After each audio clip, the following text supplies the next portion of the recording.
Sabi nila na mamamatay tao ako, baka talaga. Ang hiningi ko lang, stop.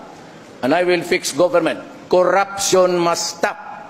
If I'm into the presidency for 2 weeks, tapos walang maniwala sa akin, walang susunod, then even if you give me 10 years, I will not be able to do it. Pero ako kasi sabi ko, ordinaryong tao lang ako, ayaw kong mapahiya. Kaya pag sinabi kong huminto kayo. And for those really, alam ko na, I have one word for all of government dito sa Pilipinas. Stop.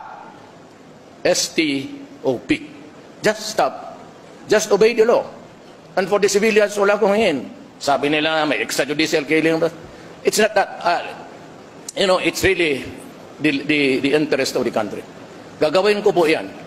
I will stop corruption, walang droga, kung maaari lang, maubos ko. Pati tao, okay lang sa akin, sabay na sa droga. Criminality, ganoon rin. I will be harsh.